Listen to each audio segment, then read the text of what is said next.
Good morning students, this is Hemlata ma'am from Mother India Senior Secondary School. Students, today I am going to explain with you the theme of the story, the letter A. So let us start. Describe the theme of the story, the letter A.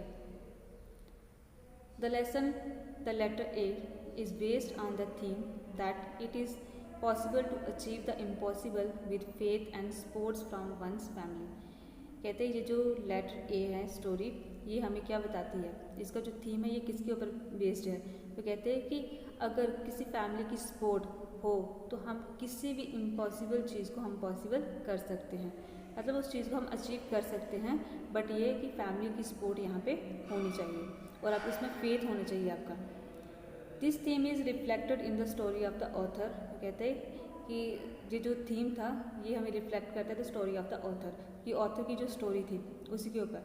Christie Brown who was born cripple, कहते हैं जो Christy brown था वो cripple पैदा हुआ था, उसका जो जन्म हुआ था वॉर्न हुआ था वो, तो वो क्रिपल था, मतलब जो हैंडीकैप था, अच्छे से बोल नहीं सकते थे, अच्छे से चल नहीं सकते थे। Doctors had given the opinion that he was an interesting case but a hopeless one.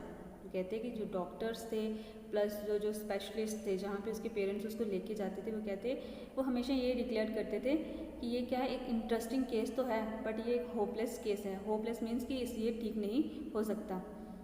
They had declare the case hopeless and beyond care. तो कहते हैं उन्होंने डिक्लेयर कर दिया होता, वो जो डॉक्टर्स जो थे, स्पेशलिस्ट जो थे, जहाँ पे उनके पेरेंट्स उनको लेके जाते थे, तो उन्होंने इस चीज़ को डिक्लेयर कर दिया हुआ था कि ये एक होपलेस केस है जो ठीक नहीं हो सकता और बियॉन्ड क्योर है, कि मतलब इसका इलाज कोई नहीं है। But Christy's Brown's mother had faith that the boy was physically clattered but mentally he was not a cripple.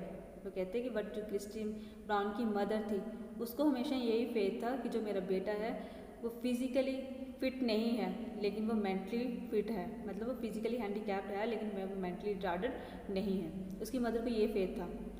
She had no evidence to support the argument, कहती बट उसके पास कोई भी एविडेंस नहीं था, क्योंकि उसको सारे यही बोलते थे कि आपका जो बेटा है ये क्या है, क्रिपल्ड है।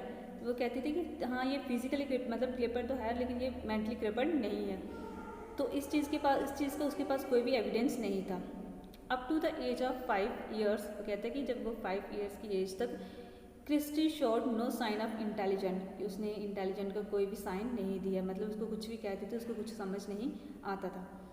ही had to be taken care by his mother, जो क्रिस्टी ब्राउन थे उनकी जो मदर थी वो उनकी केयर करती थी, वही उनको संभालती थी। He could set up with the help of many pillows, जब वो छोटा था मतलब 5 years की एज तक था जो क्रिस्टी ब्राउन, तो वो क्या करता था, वो बिना सपोर्ट के बैठ नहीं सकता था, जब भी उसको बिठाना होता था तो उसको कोई ना कोई सपोर्ट चाहिए होती थी। तो वो क्या करते थे कि उसके पास जो पिल्लोज होते थे वो उसके पास रखते थे, तो उसकी सपोर्ट उसको देते थे ताकि वो वहाँ पे अच्छे से बैठ सके। Relatives and friends told Christy's parents that they should treat Christy kindly and sympathetically, but they should not take him seriously. वो कहते थे जो क्रिस्टी ब्राउन के जो रिलेटिव्स थे प्लस उसकी मदर पेरेंट्स के जो फ्रेंड्स थे वो उसको क्या कहते थे, उनको क्या कहते थे कि आपका जो बेटा है इसके साथ आप काइंड तो रहो बट आप क्या करो, इस केस को सीरियसली नहीं लो, क्योंकि अगर आप इस चीज़ को सीरियसली लोगे तो ये कुछ भी नहीं आपको मिलेगा, तो ये ठीक नहीं होगा। उसको यही चीज़ बात कहते थे उसके पेरेंट्स, सॉरी उसके रिलेटिव्स जो होते थे उसके पेरेंट्स को।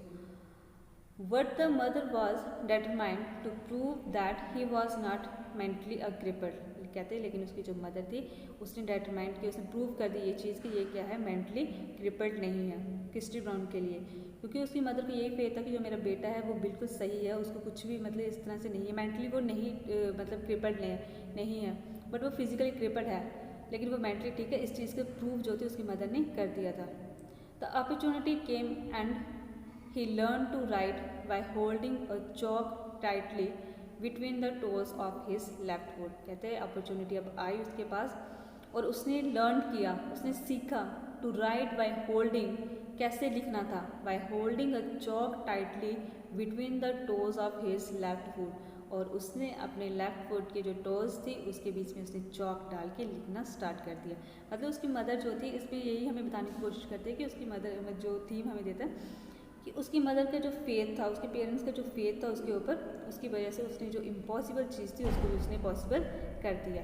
तो आज आपका ये क्वेश्चन है, इसके बाद हम नेक्स्ट क्वेश्चंस करेंगे इसके character. So thank you, have a nice day.